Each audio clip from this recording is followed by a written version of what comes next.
Assalamualaikum warahmatullahi wabarakatuh. Salam damai, salam sejahtera buat Anda semua yang lagi nyaksiin kita dimanapun Anda berada.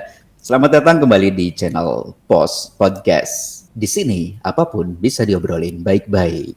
Kita mau mengingetin bahwa ya kita nih akan membahas topik-topik yang lagi trending, yang lagi aktual dari sudut pandang kita masing-masing berdasarkan pengetahuan, pengalaman, ya maupun hasil riset-riset singkat terhadap topik-topik yang akan kita bahas. Apapun yang kita bahas di sini itu mungkin opini kita. Opini Sobat Poster mungkin bisa berbeda, jadi kita membuka ruang diskusi seluas-luasnya. Kemudian juga ya berdasarkan pengetahuan, pengalaman, ya maupun hasil riset kita. Jadi Sobat Poster nanti kita bolehlah berdiskusi di kolom komentar juga boleh, gitu ya.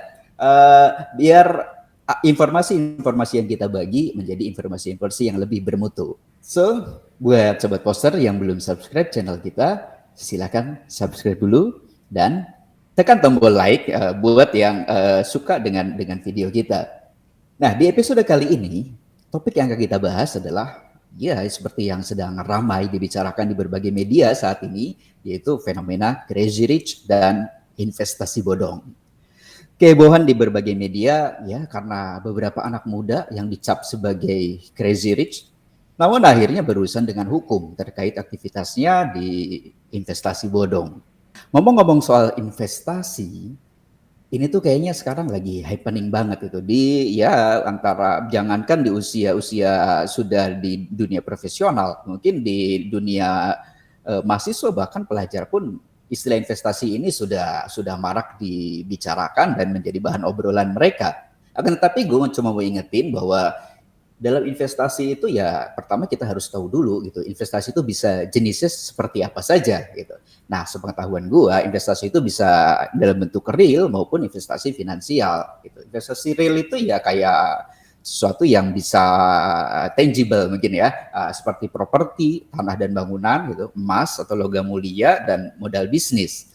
Kalau investasi dalam bentuk aset finansial itu seperti saham, mungkin di pasar modal atau dalam bentuk reksadana, obligasi, P2P lending dan derivatif. Nah, ngomong-ngomong soal derivatif nih, ini sebetulnya jarang banget gitu ya orang menyadari bahwa ya sebetulnya mereka sedang berinvestasi dalam bentuk aset finansial derivatif. Ben, lu sendiri pasti sudah mengenal istilah derivatif ini dong, Ben? Ya, betul sekali sih, teman-teman ya, para sobat poster. Beberapa hari belakangan ini memang beberapa dari kita disadarkan ya bahwa investasi yang sejatinya itu adalah sebuah pengorbanan kita, penundaan kesenangan kita lah ya untuk menghabiskan sebagian besar penghasilan kita atau pendapatan kita untuk disimpan atau dialokasikan tidak hanya untuk konsumsi. Jadi tadi yang udah disebutin sama Bro Surya bahwa investasi itu ada bermacam-macam, kemudian kalian juga udah kenal apa itu investasi di finansial kayak saham, kemudian mungkin obligasi, kemudian juga forex, tapi ada yang namanya derivatif. Dari istilahnya memang sebagian besar mungkin sudah ada yang mengenal apa itu derivatif, tapi gua di sini ingin membahas dengan tidak serinci sih, tapi mudah-mudahan sih singkat, padat, dan jelas ya penjelasan dari derivatif ini. Jadi asal mulanya derivatif ya sebenarnya kalau bahasa sederhananya mungkin turunan dari financial assetnya sendiri sih. Jadi si derivatif ini kebanyakan sih dilakukan over the counter ya, artinya memang tidak di dalam bursa seperti halnya ketika perdagangan saham atau perdagangan obligasi yang memang terkonsentrasi di satu tempat yang biasa kita kenal dengan bursa saham ya. Sebenarnya si derivatif ini memang dia tersebar ya, proses jual belinya memang ini pun sama seperti saham juga, dia ada di pasar sekunder ya. Jadi kita tidak bisa beli langsung biasanya ke writer kalau apa namanya istilah kerennya, yaitu orang yang memang membuat si derivatif itu. Jadi derivatif ini perjanjian antara dua pihak ya, antara writer dan juga si holder sebenarnya. Sederhananya gini sih, derivatif ini dibagi motifnya itu sebenarnya dua ya. Yang pertama bagi perusahaan bahwa derivatif ini berfungsi sebagai lindung nilai atau bahasa kerennya hedging lah untuk menghedging si nilai asetnya dia karena kebayang lah coba kita bayangin misalnya gua yang misalnya harus melakukan transaksi di forex ya misalnya otomatis gua misalnya mau ekspor nih gua ekspor barang ke luar negeri di bulan ini otomatis tapi pembayarannya kan di 3 bulan ke depan nih nah di situ gua harus memastikan bahwa nilai dari pembayaran dari mata uang asing itu entah itu dolar, euro atau dan yang lainnya itu memiliki nilai yang tetap ya. Dalam artian gue bisa menghitung aset gue ini akan tetap dalam posisi sekarang dan posisi 3 bulan ke depan. Nah, di situ biasanya orang-orang akan membeli hak untuk melakukan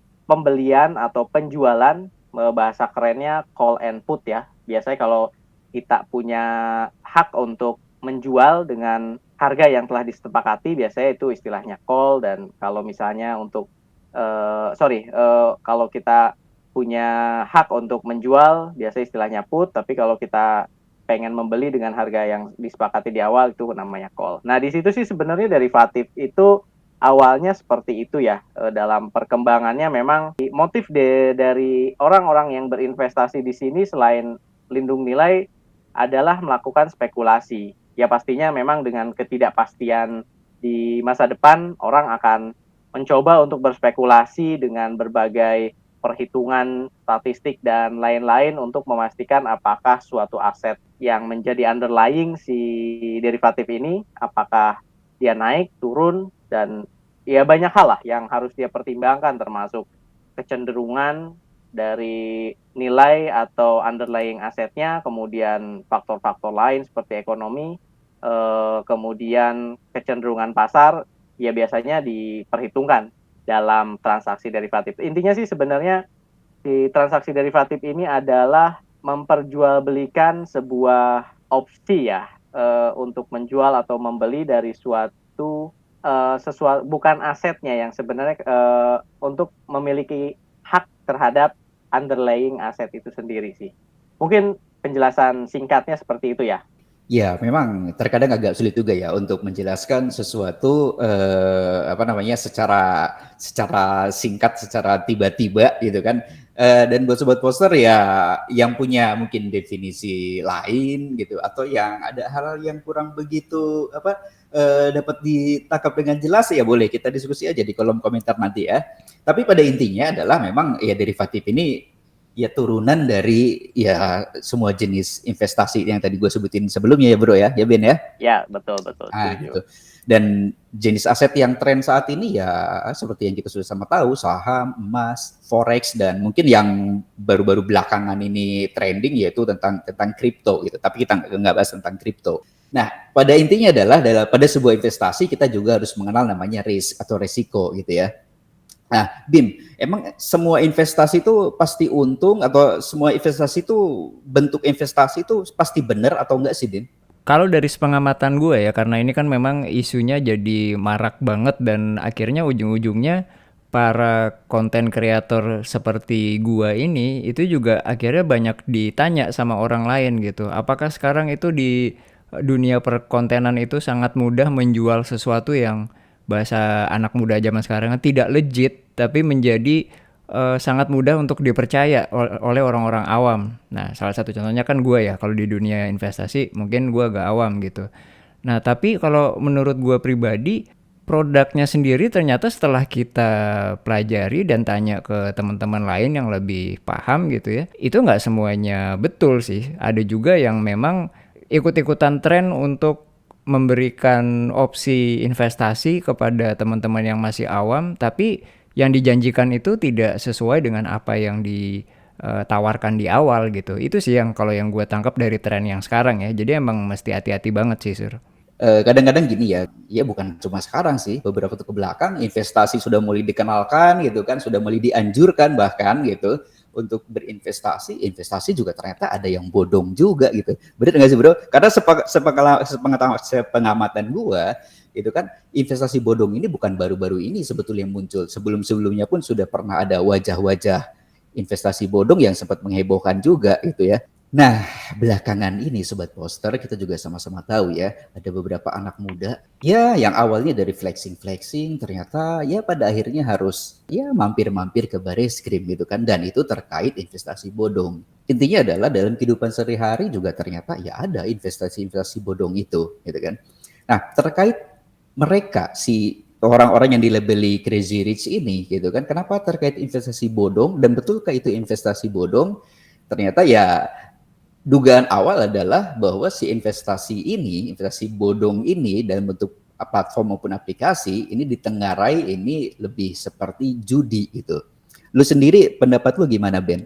Oke, gua akan sedikit ke belakang dulu ya terkait yang tadi gua sebut sebagai investasi itu kan adalah pengorbanan kita ya untuk menyisihkan penghasilan kita yang harusnya kita konsumsi. Akan tetapi pastinya kita dari pengorbanan itu kan mengharapkan imbalan yang lebih baik ya di masa mendatang karena kita sudah mengorbankan kesenangan kita lah di masa kini.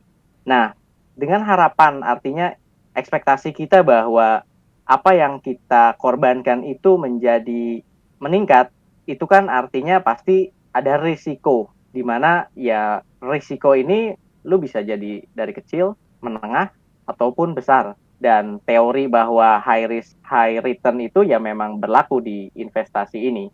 Artinya kalau lu pengen return atau imbal hasil yang gede, otomatis risiko lu juga gede.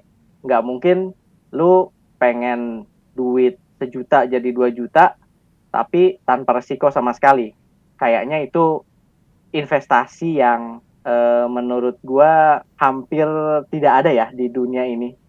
Oke, jadi gua agak ke belakang dulu bahwa investasi yang rendah mungkin yang paling kita tahu adalah investasi di sisi obligasi yang dikeluarkan oleh negara ya. Karena kan kita tahu lah, negara ya selama negara itu ada, ya lu pasti akan dibayar si imbal hasil lu dari pembelian atas obligasi itu. Kemudian meningkat lagi ke saham, lu akan diberikan resiko dari saham itu ya kondisi pasar, kemudian kondisi ekonomi secara global atau ekonomi makro. Artinya lu memang dari sisi return akan lebih besar dari pendapatan tetap yang berasal dari obligasi.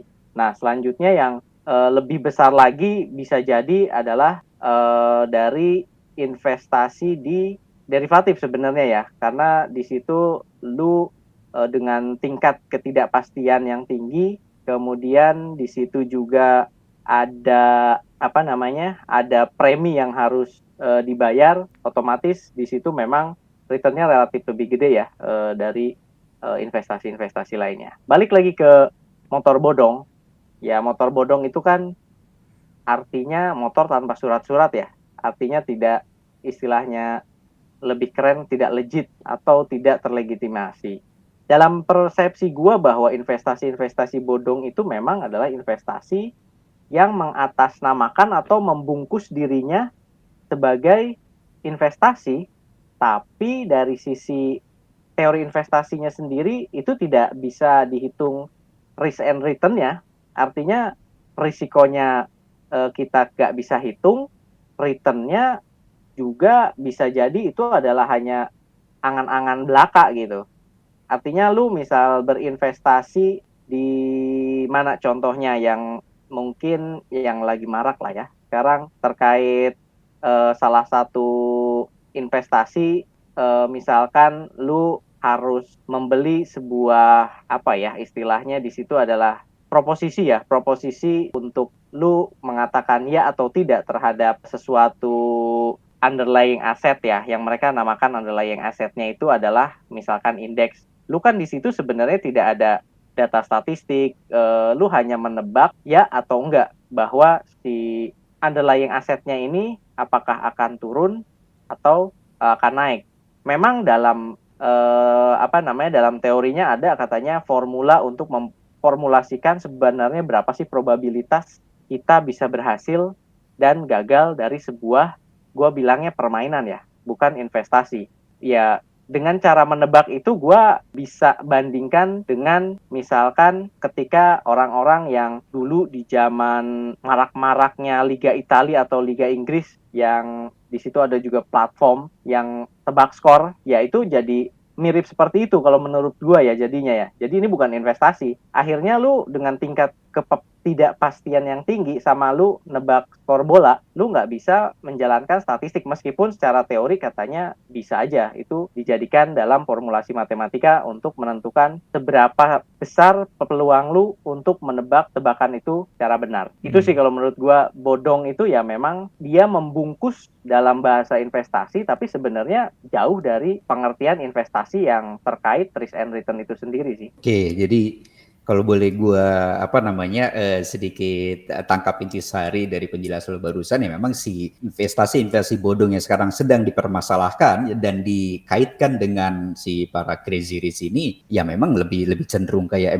judi bro ya, karena cuma tebak-tebakan aja gitu kan. Dan yang ditebak tuh adalah harga gitu kan. Kalau yang informasi yang gua dapat gitu kan dari beberapa pakar gitu dan ya sumber yang dapat dipercaya lah gitu. Memang hanya menebak harga suatu aset atau komoditas, kayak kita nebak harga forex ini nanti naik atau turun gitu, harga saham ini, harga emas, even kripto gitu kan. Itu hanya menebak gitu. Dan yang jadi masalah gitu sebetulnya memang ya gue dapat informasinya juga gitu ya bahwa terkadang ketika dia bidnya tinggi dan benar ternyata dia tebakannya benar, itu bisa dibuat salah. Disitulah mungkin ada praktik bahwa yaitu di belakang layar ya ada back end gitu di aplikasi atau platform itu yang bisa yang mengelabui, memanipulasi hasil dari pengolahan datanya gitu. Dan itu bisa berbeda-beda di setiap orang gitu. Mungkin begini gambaran yang gue dapat itu ketika gue misalnya sama kalian berdua gitu ya, kita main sama-sama nih aplikasi itu gitu. Pada saat yang sama tampilan di gue gitu, di Benny dan Bimo itu bisa berbeda. Nah disitulah letak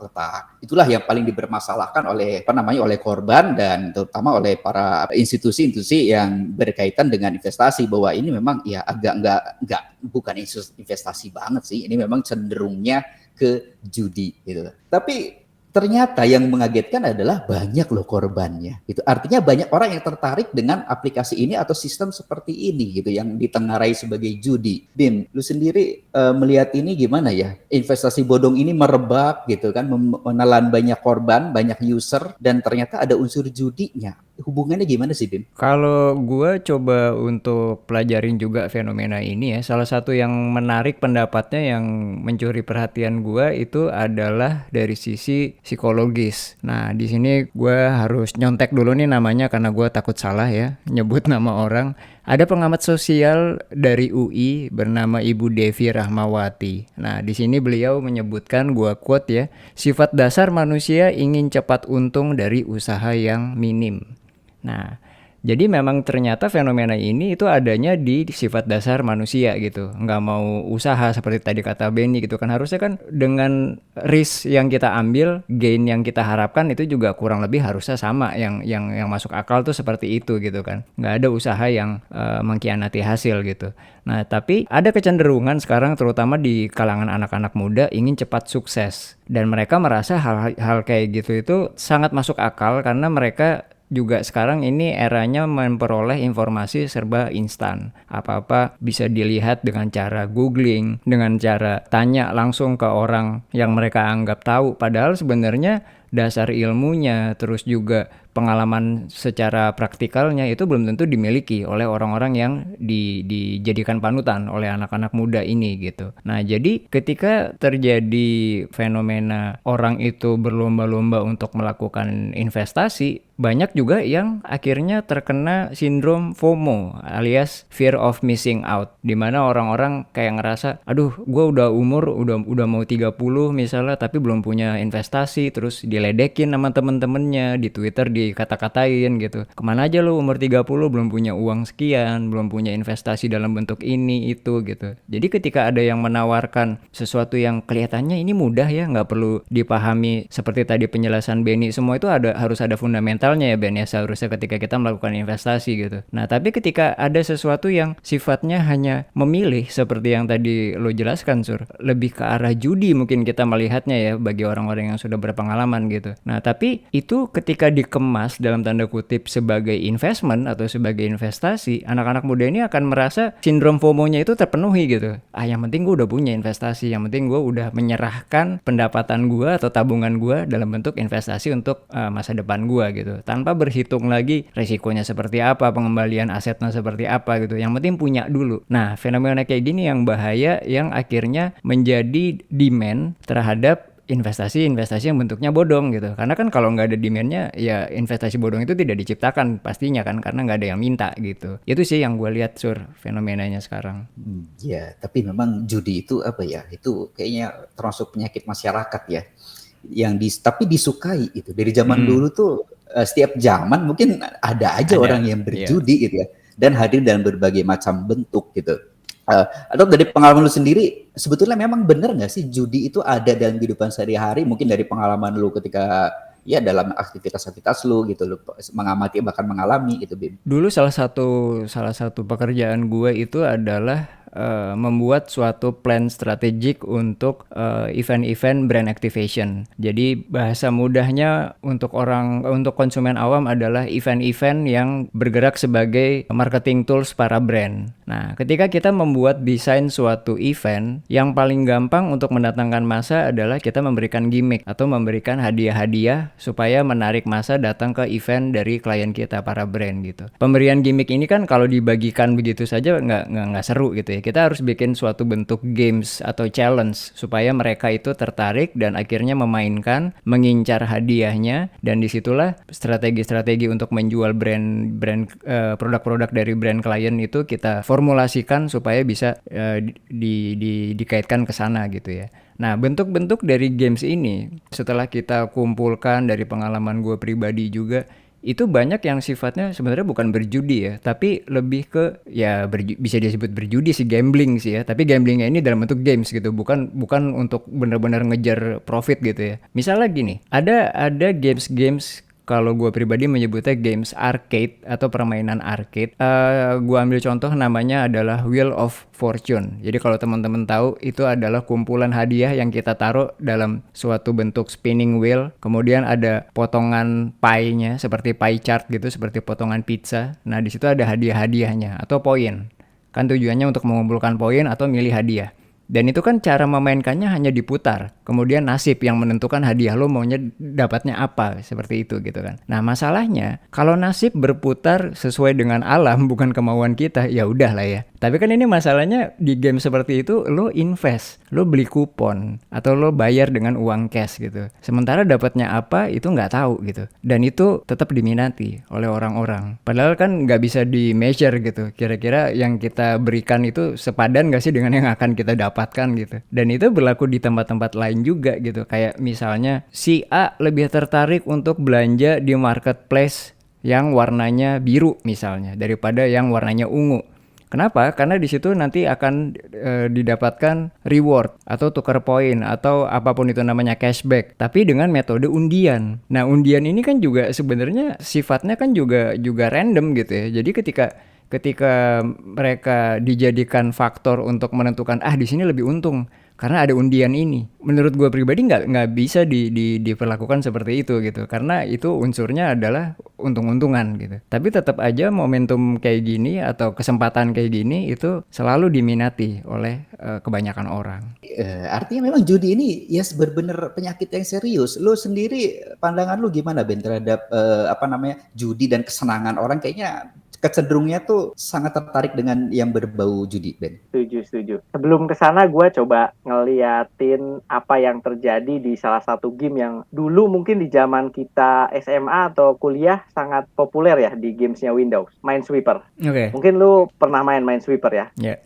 Minesweeper itu kalau gua hubungin ke investasi atau judi, itu sebenarnya adalah investasi. Kenapa? Karena lu bisa memperkirakan di mana aja bom itu ada. Karena memang ada ada petunjuk-petunjuknya dengan angka-angka lu akan probabilitas di satu kotak ini ada bom atau tidak, lu bisa menebaknya. Tapi di sisi lain itu bisa menjadi judi ketika lu harus bertaruh sama teman-teman lu untuk dapetin base time ya dulu ya. Kalau yang di berapa kali berapa lah, 10 kali 10 gua atau berapa gua lupa. Karena di situ dia harus secepat mungkin dia akan nebak tanpa memperhitungkan di mana lokasi bom itu. Gua kesana dulu. Gua tertarik ngebandingin itu sebenarnya. Nah, dari situ memang orang akan cenderung ketika ada insentif kali ya. Dulu kan insentifnya adalah base score. Dalam artian lu ngelihat hasil base time lu lebih baik dari temen lu akan melakukan cara apapun, termasuk lu mengignore lah atau tidak lagi mempertimbangkan resiko-resiko yang ada. Lu akan main tebak aja sehingga lu bisa kebuka seberapa banyak dan lu akan tuntaskan permainannya lebih cepat. Nah, di situ sih gue ngelihatnya sifat orang itu ketika ada dorongan yang menyebabkan dia harus melakukan sesuatu, otomatis dia akan coba melupakan bahwa ini adalah judi atau investasi. Dan di sini adalah insentifnya adalah uang kalau menurut gua yang tadi disebutkan oleh Bimo itu. Sehingga ketika hal tersebut dibungkus dalam bahasa investasi, mereka tidak akan masuk lebih dalam ke pengertian investasinya tersebut karena ada dorongan yang lebih membuat dia melakukan atau mengignore resiko-resiko tersebut. Sehingga ya itu adalah memang psikologi, balik lagi ke psikologi manusia sih. Ketika ada dorongan, otomatis orang cenderung melupakan hal-hal yang seharusnya dia pertimbangkan sih. Kalau gue sih ngelihatnya seperti itu. Karena kalau dari teori investasinya sendiri, tiap orang tuh bukanlah risk taker tapi risk aversion. Artinya kalau dia memang resikonya sekecil mungkin itu yang akan dia tempuh. Itu sih sebenarnya dasarnya dari sifat manusia di investasi. Cuman ya tadi dengan adanya dorongan-dorongan itu orang menjadi dibilang risk taker juga enggak karena dia tidak pernah memperhitungkan risikonya, tapi lebih kepada bahwa dia ingin mencapai sesuatu karena dorongan itu. Itu sih kalau gue ngelihatnya si investasi-investasi bodong ini. Menarik sih tadi ya, pemaparan dari ya kalian berdua gitu ya. Kalau gue sih ya meng-highlight bahwa gue sangat menarik ketika tadi games dalam event dan lain sebagainya, atau tadi contoh games Minesweeper yang dicontohin Benny itu kan seolah-olah itu kan memang betul-betul permainan gitu. Artinya tidak ada risk yang besar gitu ketika kita memainkan itu gitu ya dalam bentuk nyata gitu. Tapi kalau kita kaitkan dengan investasi, kayaknya konyol banget ya kalau kita mempertaruhkan sesuatu padahal ujung-ujungnya tuh ya sesimpel itu soal permainannya gitu. Investasi padahal nggak gitu-gitu amat ya bro ya. Lu setuju nggak Ben? Ya, betul-betul. Yang gua katakan tadi bahwa investasi itu adalah sesuatu pengorbanan untuk mendapatkan imbal hasil lah. Tapi ketika orang menganggap bahwa dengan resiko yang sangat kecil lu bisa mendapatkan imbal yang sangat besar, ya itu sudah bukan lagi investasi. Ya akhirnya yang lu bilang tadi itu adalah judi. Judi itu kan lu bisa tiba-tiba tanpa perhitungan, lu bisa tiba-tiba dapat dalam satu kali coba atau 2 kali, tapi misalkan lu juga bisa dalam 100 kali itu lu nothing, nggak dapat sama sekali. Karena memang tidak ada risiko yang terukur dan nggak ada imbal hasil yang disesuaikan dengan risiko yang ada dalam permainan. Atau kalau kita bilang secara general, investasi dan judi itu adalah permainan, ya tidak ada korelasinya antara risiko yang diambil dengan imbal hasil yang akan didapatkan kalau di judi. Tapi gue juga tadi tertarik sih Bim sama pemaparan lu tentang budaya serba instan di masyarakat itu yang ya salah satunya ini berpengaruh terhadap berkembangnya atau merajalelanya si aplikasi-aplikasi berupa investasi bodong ini gitu. Bahwa ya memang kadang-kadang generasi-generasi sekarang itu seperti pengen sesuatu yang instan gitu. Kayak gue di dalam gue bergerak di di edupreneur gitu ya. Salah satunya adalah memberikan layanan belajar untuk para pelajar gitu ya. Gue melihat kecenderungannya memang seperti itu gitu. Ketika sekarang banyak sekali platform yang menyediakan bagaimana cara menyelesaikan gitu tugas secara instan, itulah yang paling diminati tanpa harus mengerti isinya tuh apa gitu. Jadi seolah-olah zaman sekarang ini berilmu tanpa guru tuh kayak suatu hal yang wajar gitu ya bro ya. Kayak gitu. Padahal yang gue tahu dan gue yakini kebenaran dari kata-kata bijak orang zaman dulu itu adalah bahwa puncak dari ilmu pengetahuan itu adalah kebijaksanaan gitu. So ketika lu makin tinggi ilmu lu, ya lu semakin bijak pastinya gitu. Dan agak kurang bijak juga kita mempertaruhkan uang yang kita punya, kita terjebak dari investasi bodong ini. Tapi tentunya bukan cuma dari sisi itu aja dong. Kenapa aplikasi berupa investasi bodong ini bisa merebak gitu. Gue sih ngelihat ketika ditangkepin ya itu para afiliator gitu yang dicap sebagai crazy rich ini juga berpengaruh. Lu setuju nggak Bin dengan pendapat gue Bin? Iya betul. Jadi ini gue tadinya pengen pakai istilah sedikit banyak, tapi kayaknya banyak berpengaruh juga sama fenomena kenapa anak muda atau orang-orang yang ingin berinvestasi tapi ilmunya masih awam itu tadi, hanya modal googling, hanya modal tanya-tanya sesaat gitu ya, juga terpengaruh sama adanya para afiliator itu. Apalagi sekarang marak mereka bahkan udah bukan diklaim oleh masyarakat tapi mengklaim dirinya sendiri sebagai crazy rich gitu ya, dengan cara pamer harta, pamer aset gitu. Sehingga menunjukkan bahwa kalau kita ikutan berinvestasi di produknya mereka atau di aplikasinya mereka, kita akan bisa menikmati gaya hidup yang seperti mereka. Menariknya di sini kata kuncinya adalah meniru gaya hidup para afiliator, bukan memiliki aset yang sama. Jadi bahkan yang gue perhatikan ya, para anak muda yang tergiur untuk mengikuti jejak para afiliator itu bahkan tidak berhitung itu aset datangnya dari mana, kapan akan return gitu, atau butuh investasi seberapa besar sih untuk mendapatkan profit gain yang seperti itu gitu.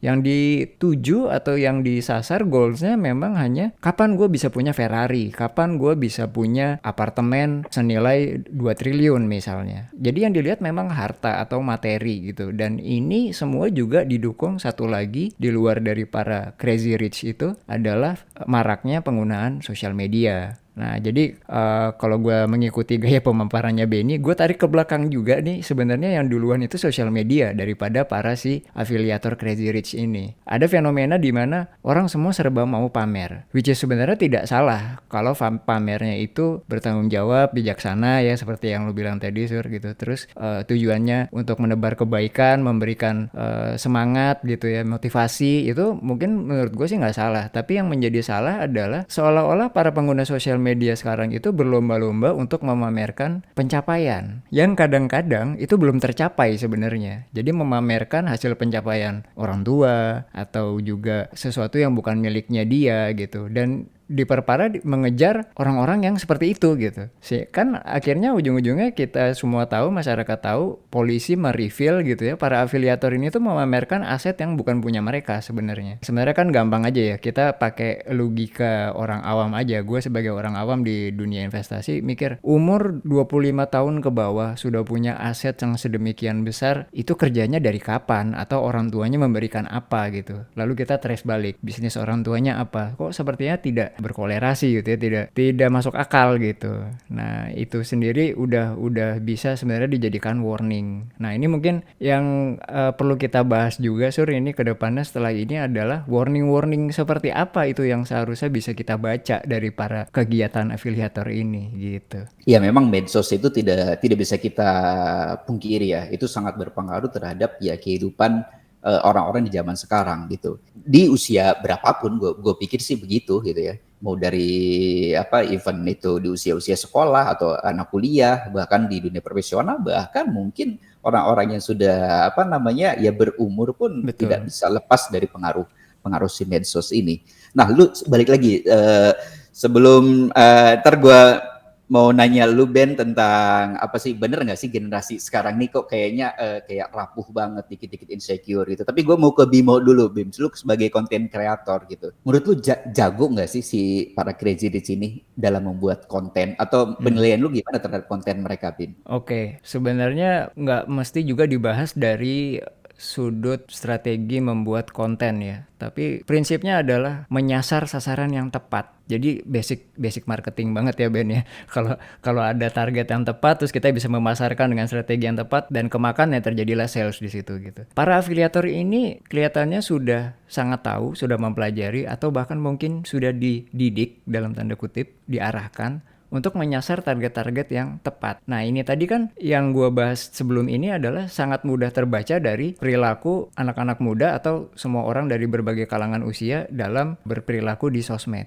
Mudah tergiur dengan sesuatu yang instan, pengen punya ini, pengen punya itu dalam waktu yang cepat gitu. Nah peluang-peluang itulah yang dimanfaatkan oleh para afiliator ini untuk melakukan kegiatan menawarkan seperti yang banyak kita lihat sekarang gitu. Jadi ketika media juga banyak memberitakan, wah Crazy Rich ini pamer ini, menyumbang ini, itu, mengendarai ini, tinggal di istana seperti ini gitu. Orang kan akan bertanya, mereka itu kerja apa gitu.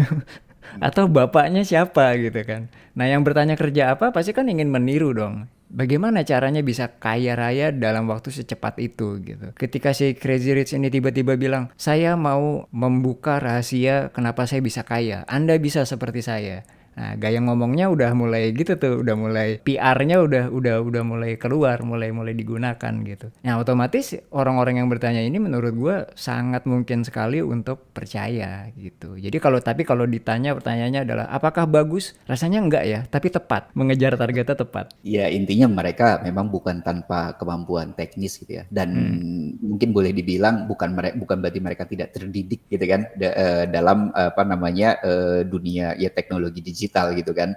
Memang mereka bisa berhasil ya, pasti ada pengaruh itu juga gitu kan. Harusnya yang dicontoh itunya ya, kemampuan mereka dalam apa namanya menggunakan media sosial sebagai ajang sebagai marketing tools itu. Tapi kok kadang ya orang malah ya gitu ya. Jadi yang diikutinnya malah sisi yang lainnya gitu loh.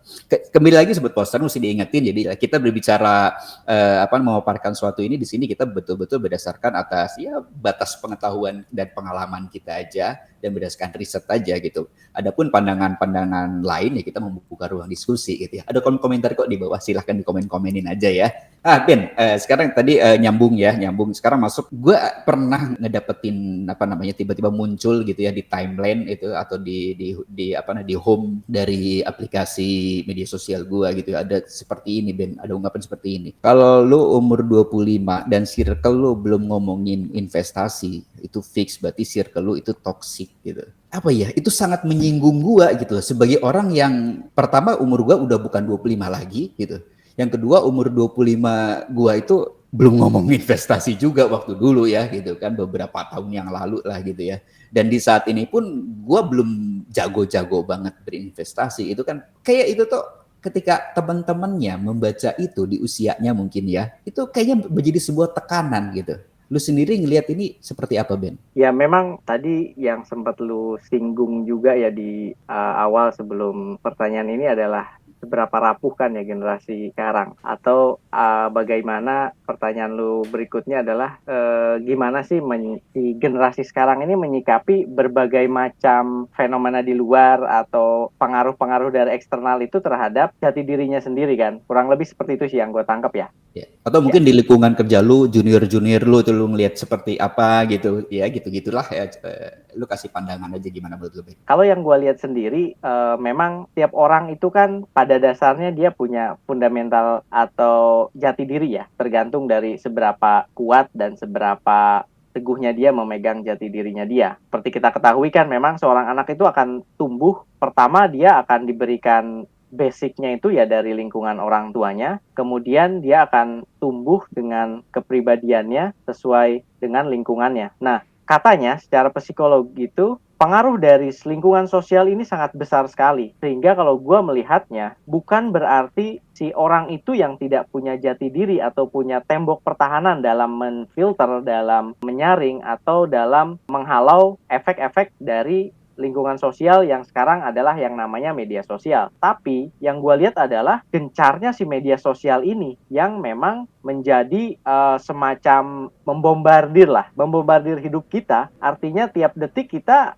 bisa jadi sebagian orang itu sudah menjadi kebutuhan hidup dengan media sosial itu. Jadi ya apa yang terjadi sekarang di lingkungan gue ya khususnya memang tidak bisa dipungkiri media sosial itu mempengaruhi gaya hidup kita atau perilaku hidup kita. Entah itu yang disadari atau tidak disadari. Contohnya, misalkan sekarang ini ketika fenomena-fenomena yang lagi hype dulu kan bersepeda ya pada saat pada saat WFA. Ya buat kita dulu bersepeda itu adalah lu naik sepeda terus lu keliling sampai ya habis berapa kalori lu, habis itu lu balik. Cuman kan itu berubah karena pengaruh media sosial yang gue lihat. Artinya sepeda itu udah bukan menjadi alat olahraga lagi, berubah fungsinya ya karena si media sosial ini. Dan begitu pula dengan fenomena investasi melalui media sosial. Memang kalau tidak salah ya, di beberapa tahun terakhir ini kan memang otoritas bursa juga memang mendorong untuk peningkatan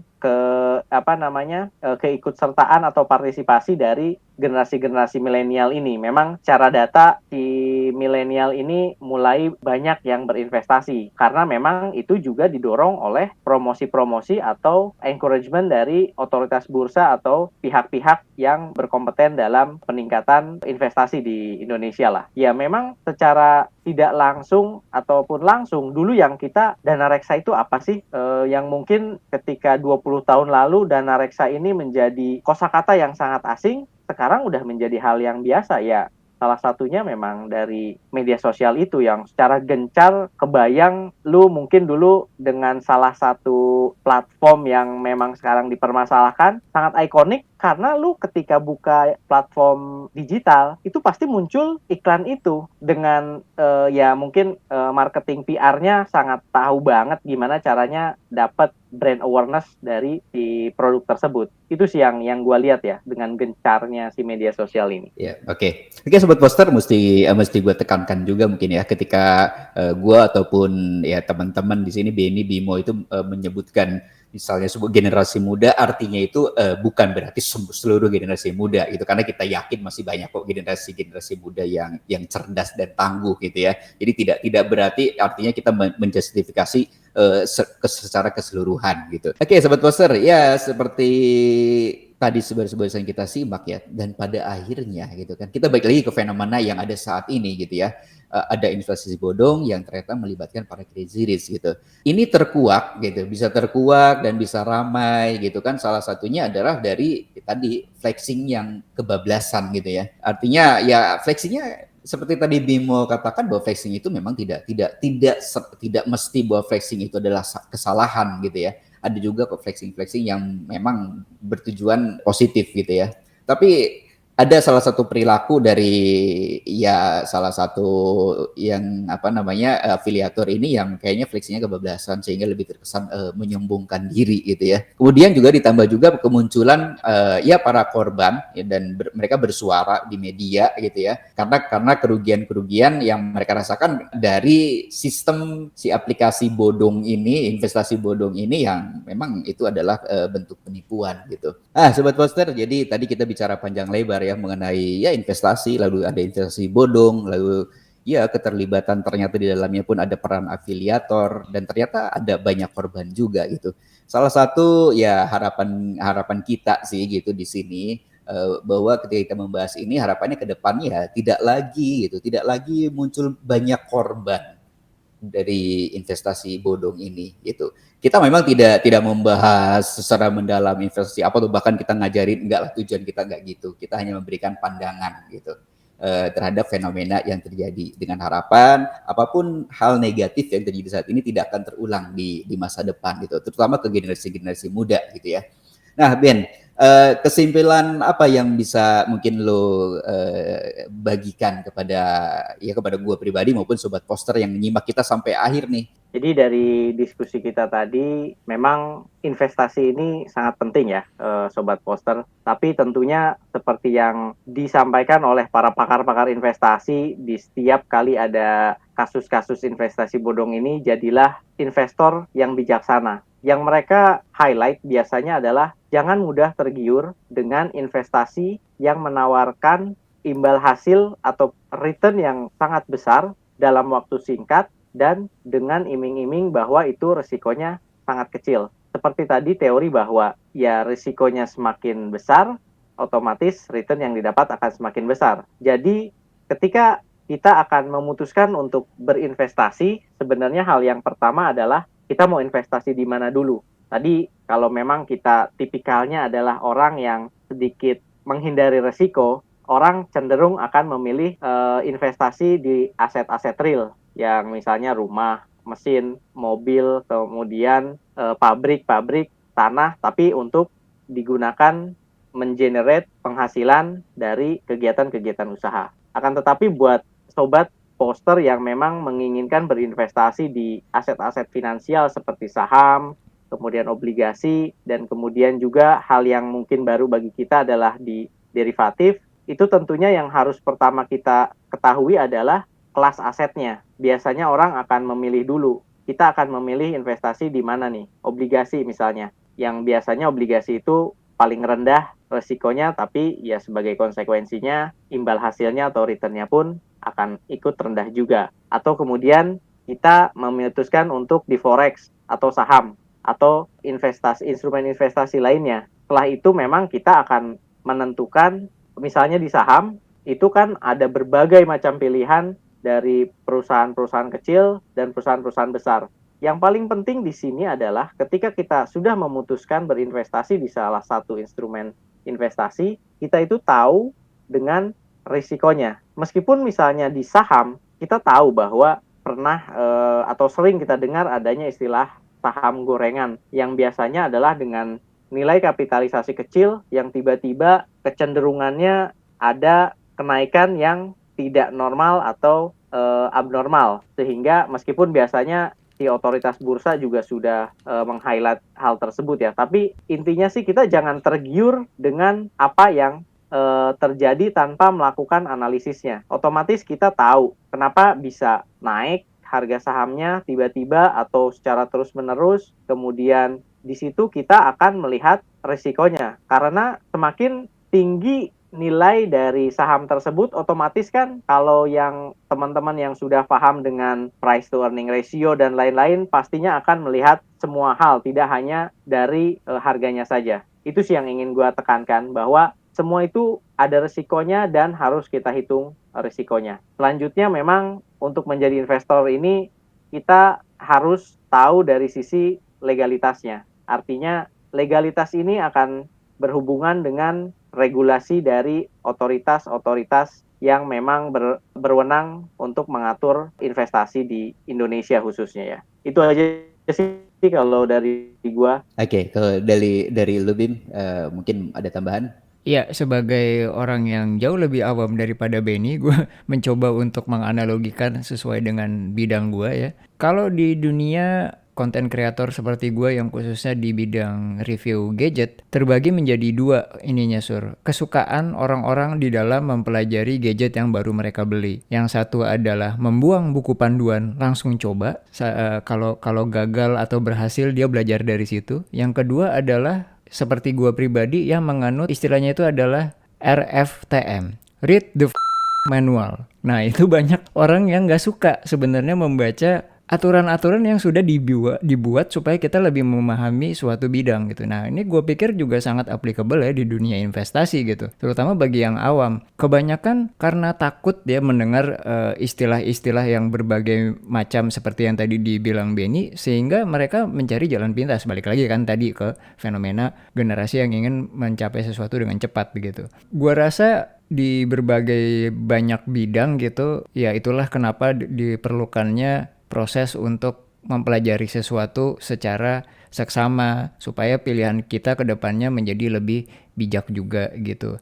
Satu lagi yang gue cermati adalah ada juga fenomena yang terjadi tapi lebih dari sisi positifnya, yaitu ketika kita menekuni sesuatu, entah itu hobi, entah itu investasi, entah itu pekerjaan gitu. Cenderung orang-orang zaman sekarang itu mendekati komunitasnya, which is itu adalah sangat bagus gitu. Kita bisa bertanya dari para senior, kita bisa bertanya dari para guru-guru yang juga sudah lebih jauh lebih berpengalaman gitu ya. Dibanding kita percaya begitu saja dengan para afiliator yang menjual produk mereka begitu. Meskipun tidak semua orang-orang yang membuat suatu jenis aplikasi investasi ini semuanya bodong, gitu enggak ya, Pak. Ada juga yang bagus-bagus begitu. Cuman kan alangkah baiknya kalau kita punya pembanding, kita punya teman untuk berdiskusi, menimbang kira-kira ini ada pilihan yang lebih baik atau tidak begitu. Karena bisa jadi begini, ada dua pilihan yang dua-duanya sebenarnya legit, tidak ada yang bodong. Tapi apakah sesuai dengan kemampuan kita, dengan ekspektasi kita, dengan goals yang ingin kita capai, kan belum tentu seperti itu. Jadi memang lebih baik kita belajar supaya tidak salah langkah dan juga bertanya kepada yang lebih tahu. Oke, gue sepakat sih, kesimpulannya sudah lengkap sebetulnya ya dari Benny maupun Bimo. Cuma gue mau tambahin aja bahwa kita membicarakan ini dengan harapan tidak banyak lagi investasi bodong yang memakan korban gitu. Tapi yang harus diingat adalah bukan salah investasinya gitu lah.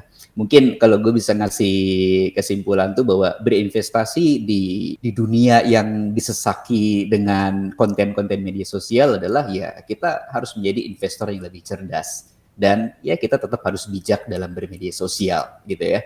Dan gue sendiri sampai sekarang masih berpedoman bahwa pengalaman adalah guru yang terbaik. Oke Sobat Poster, terima kasih. Ya kami bertiga ucapkan buat Sobat Poster yang masih setia nih sampai di detik ini nyimak kita ya. Jangan lupa subscribe, like video ini jika suka, kemudian share kepada yang membutuhkan. Juga kita membuka ruang untuk berdiskusi di kolom komentar. Jangan lupa komen-komen ya. Terima kasih. Pos Podcast, apapun bisa diobrolin. Baik-baik. Gue Surya pamit. Gua Benny pamit. Imo juga pamit. Assalamualaikum warahmatullahi wabarakatuh. Salam damai, salam sejahtera, dan jangan lupa bahagia.